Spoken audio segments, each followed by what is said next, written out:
Welcome back to Wayward Docker. Film Review Friday, episode 5, episode 6. Like and subscribe.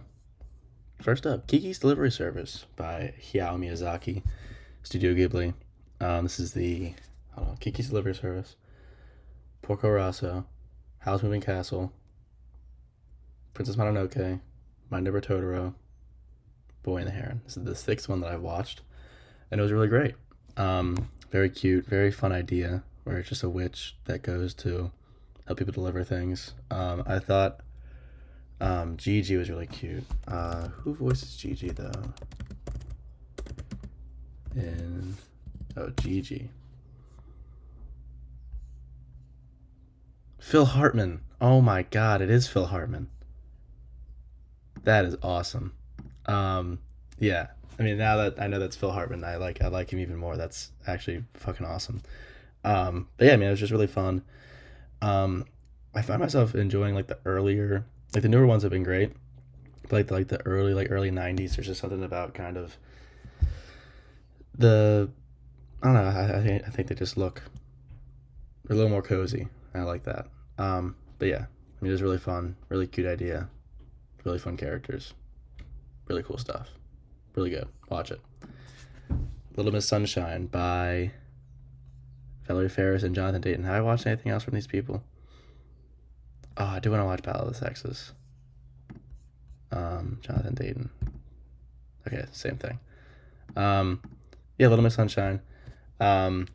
Steve Carell, Paul Dano, Toni Collette, Greg Kinnear. I think I've seen him in something else.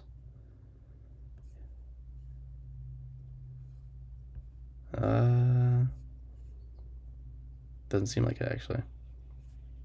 Looks really familiar though. Maybe just because he's been in a bunch of stuff and he's just an actor. But yeah, really great cast. Paul Dano, one of his earliest works. Oh yeah, and Bryan Cranston was in this too. Yeah, I thought it was just really fun, really sweet. A lot of things happened that I didn't expect. That just kind of added a lot to the warmth of the film, the coziness of the film. Greg Kinnear's character, what was it, Richard? It was Richard. Yeah. I thought he had a really great kind of redemption arc. I was really hating on him early, but then he kind of, does a really nice reverse heel turn. I thought he was really great at the end of it. Toni Collette was great. Steve, I mean, it was just an awesome cast and just so many great fun scenes, like when they're sharing the ice cream with Ollie, or that's her name, right? Yeah, Olive. And then that final sequence, I don't want to spoil it because it is kind of a big kind of bit, but yeah, no, I thought it was just really fun. Next up, Sinners by Ryan Coogler. Fantastic. It's not this, I love Ryan Coogler. I love Creed. I love Black Panther. I like Wakanda Forever. I like Sinners. I love Sinners, but I'm not. No, it's not even worth it for me to say this, but it was fantastic. I mean, just one of my favorites that I've watched so far. Like, I mean, I thought Black Bag and Mickey 17 were great, and it's right up there with them. And it's just really cool. Like, I feel like Coogler, like I'm seeing a very similar thing that happened with Black Panther, where it's just like he's getting people to go to the theater. Like, Hollywood is a very white dominated, like white male leads, white male directors. But for Coogler to go out here and have black director, black leads, black story, I feel like he's able to appeal to a mass audience, and he's getting the black community to go to movie theaters, which I feel like like the movies that are out aren't really telling their stories, so they're just going out to they're not really seeing themselves represented. But it's cool to see a movie like this tell a story like that and then get everybody to back to theater. Like, I mean, the theater that I went to was packed, IMAX screen, like everybody was in there. Really great theater experience. Like, everybody was laughing, everybody was interacting with the film. I thought it was just really cool, and it looked fantastic. Like, whenever it would cut to the full IMAX screen, I think like I got like butterflies. It was just so many magical moments. I'm gonna spoil a little bit, but the scene when what's her name? Not Perlene. Grace, when Grace like says, "Come on in, motherfuckers," or something like that. Um, the screen, like, instead of just cutting to IMAX, it like expands like kind of like a video game cutscene, and it was just so fucking badass. Um, the music was fantastic. I mean, everybody knows the scene in this movie. When that scene happened, I think I like levitated, and I was just like mouth agape for like 5 minutes. It was absolutely unbelievable. Um, Go see it. Go see it in theaters. Go see it on an IMAX screen. It is absolutely worth it. It is fantastic. Ryan Coogler, big props to you, man. You rock. Minority Report by Steven Spielberg, Tom Cruise, Philip K. Dick novel. Yeah, it's really cool, but it's very early 2000s. Like, and I think I was watching a podcast about this movie, and I think they're talking about how like the visual choices were very intentional. Like, it kind of looks like this very like bleached, just very like heavily saturated kind of thing. Um, but it was cool, and it was John Williams' score, and I mean, John Williams always worked with Spielberg, so I should have known that it was John Williams. But I was listening to it, I was like, yeah, I mean, this is like the most John Williams score a John Williams score has ever been. Like, it's awesome, and this comes out right around this. I think the same year actually as Attack of the Clones.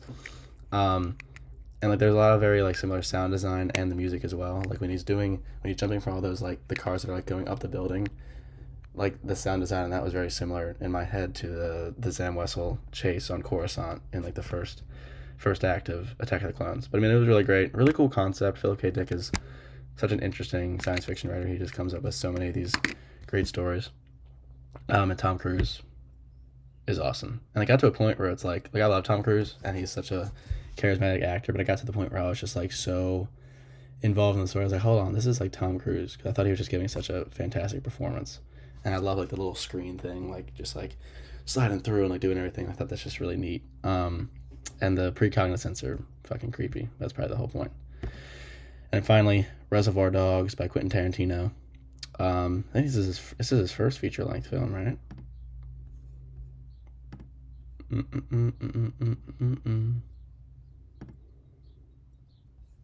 Yeah. 4 rooms. Yes, I still haven't seen Jackie Brown or any of the Kill Bills or Django or Death Proof. Death Proof.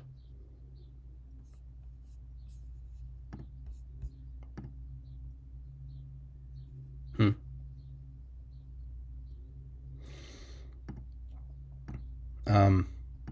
Yeah, his first feature.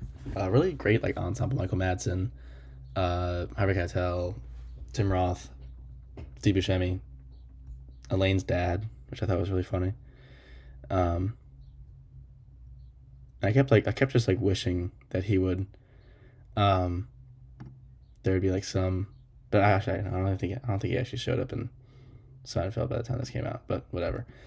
I mean, just really fun. And I love Tarantino's just time jumping editing style, or like just kind of storytelling style. I said Keitel and Roth combined for 70 points and a 25-point blowout. I thought they were just electric. And Michael Madsen was really cool as well. But yeah, I mean, I thought it was just really fun. Cool cast. Great music. Fun stuff. Those are the movies I watched this week. Let me know what movies you watched this week, and I'll see you guys in the next video. Peace out.